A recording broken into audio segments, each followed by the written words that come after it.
Θεσσαλονίκη μόλις ξεκίνησε από την Καμάρα η πορεία για την επέτειο των 10 χρόνων από τη δολοφονία του Παύλου Φίσα. Προπορεύονται πανό και φοιτητικό κίνημα από το Αριστοτέλειο Πανεπιστήμιο Θεσσαλονίκης. Η κατεύθυνση είναι δυτικά επί της Εγνατία προς το Βαρδάρι.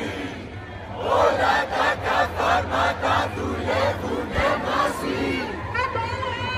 Πανό και σημαίες Σίλβια Ριβέρα και ο αντιφασιστικός αντιπατριαρχικός Σεπτέμβρης.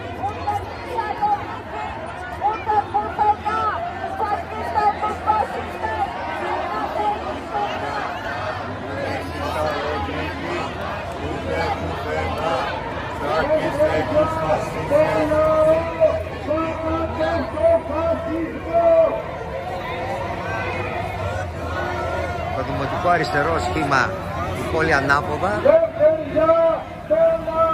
με αρκετά μεγάλο μπλοκ.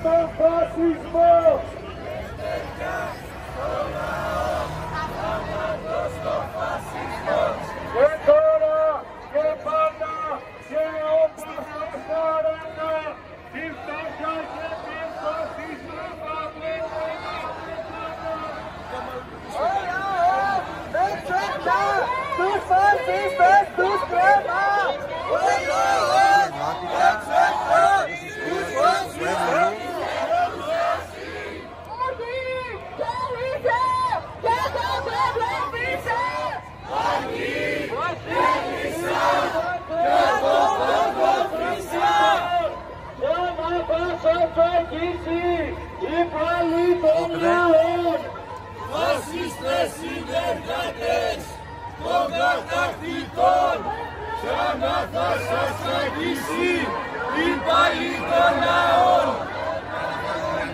Οι λαοί δεν έχουν κάτι να χωρίσουν. Ένα πολύ μεγάλο μπλοκ με αριστερές συλλογικότητες προπορεύεται.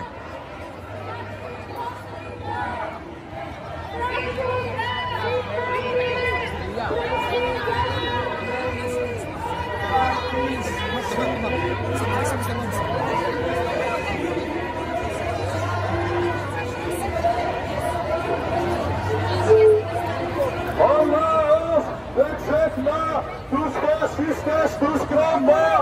Ο λαός δεν ξεχνά τους φασίστες τους κρεμά.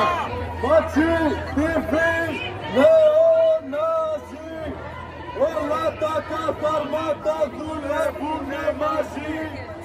Μάτσι, τυφή, νεοναζί, όλα τα καθαρμάτα δουλεύουνε μαζί.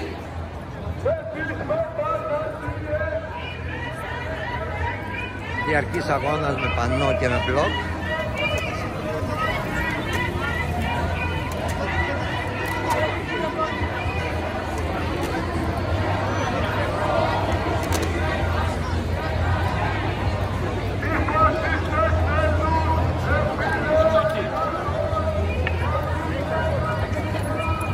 Ο ελεύθερος κοινωνικός χώρος σχολείο ακολουθεί.